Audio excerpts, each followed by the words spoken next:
So today, we're going to break down a modern fairy tale that's been making huge waves over on YouTube. It's a Hindi/Urdu story called The Stepdaughter and the White Snake. And even though it feels totally new, let me tell you, its roots go deep into some of the oldest, most powerful themes in storytelling. Let's start with a little thought experiment. You know the story, right? The poor, mistreated stepdaughter, the classic Cinderella figure. But what if she wasn't just, waiting around for a prince to show up? What if she had a secret weapon? A powerful, magical protector watching her back from the very beginning. That's the twist that makes the story so good. All right, so our story kicks off, like so many great tales do, in a world that's filled with riches, but is completely empty of any real joy. First up, we meet this guy, Tajir. He's a businessman, he's got the huge house, he's got all the money in the world, but he's just lost. Grieving his wife, his whole world has kind of gone gray, It's this perfect emotional vacuum just waiting to be filled. And then, bam, the moment that changes everything. On his way home one night, Tajir finds a beautiful baby girl left behind in a pile of garbage. I mean, the contrast is just so striking, right? A perfect little angel found in the trash. It's that classic fairy tale moment, finding treasure in the last place you'd ever look. And just like that, with one smile from this baby, all the color floods right back into his world. He adopts her and he gives her the perfect name to describe what she means to him, Kushi, which literally means happiness. His life feels complete again. Or, at least, it seems that way for a little while. But you know how these stories go, right? Perfect happiness never lasts long. A shadow is about to fall over this little family because the story's about to introduce its classic villains. So Tajir decides Kushi needs a mother and he remarries. But his new wife, Saima, and her daughter Malaika, oh boy, they are straight out of the wicked stepfamily playbook. In public, they're all smiles and dote on Kushi. But behind closed doors, it's a totally different story. They treat her like a servant. And here is the core conflict of the story, laid out perfectly.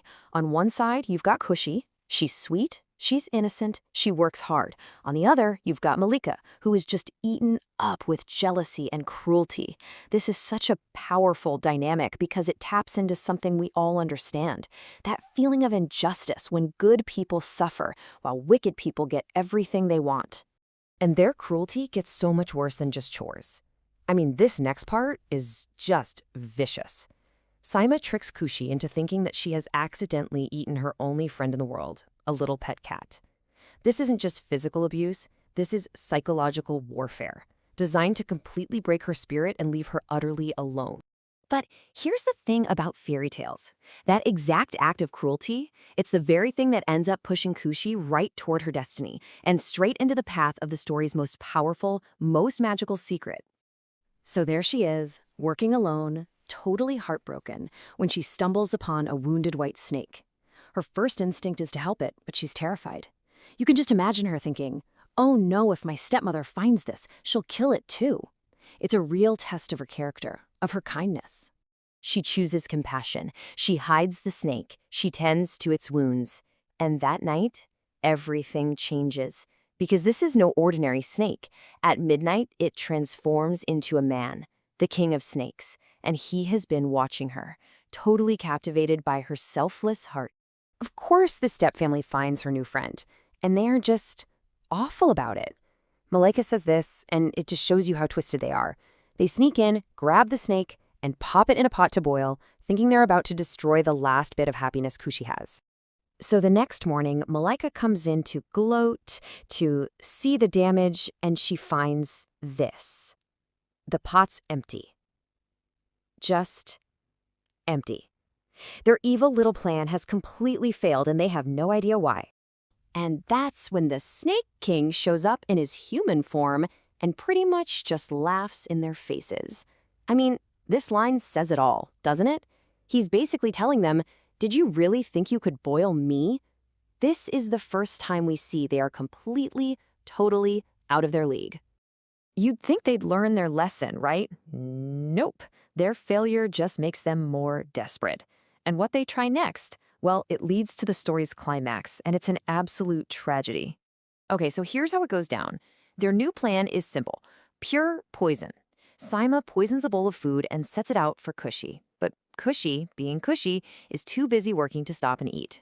And then her father, Tajir, gets home from a long trip. He's starving, and he sits down and eats from that very bowl.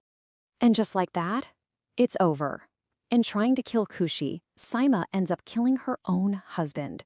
Her hatred for her stepdaughter was so powerful, so all-consuming, that it made her destroy the very man who gave her everything. The irony is just brutal. It's the darkest moment in the story. This is it, the breaking point. This single tragic act kicks off the final resolution. The magical forces are done playing defense. Justice is coming, and Cushy is about to find out who she really is. Saima just completely loses it. She blames Cushy, of course, grabs a knife, and goes after her. But right when she's about to strike, her path is blocked by a giant, terrifying white snake. The protector is done hiding. He's revealing his true power when she needs it most. And the payback is immediate and magical. The Snake King doesn't just fight them, he casts a spell, and this pit of snakes just opens up in the floor and swallows them whole. A pretty fitting end, don't you think? Delivered by the very power they tried to destroy. But wait, the story's not done. Here comes the final, mind-blowing twist. The Snake King reveals that Cushy isn't entirely human. She is a Nagini, a mythical being from South Asian folklore, part human and part cobra, and often royalty. Her connection to him wasn't an accident, it was family. So it turns out her mother, who was also a Nagini, hid her in our world to keep her safe. And now that she's turned 18, all of her true powers are finally unlocked. She was never just a victim, never just an orphan. She was hidden royalty, and her power was just waiting to burst through the surface. So what's the big takeaway here? This whole story blowing up on YouTube is really tapping into something ancient, isn't it? It makes you wonder, in our super modern digital world, why do we still crave these old myths about hidden identities, about secret powers, and about the idea that, in the end, justice will be served? Maybe it's because they remind us that even when things seem hopeless, there might be a powerful truth about who we are just waiting to be discovered.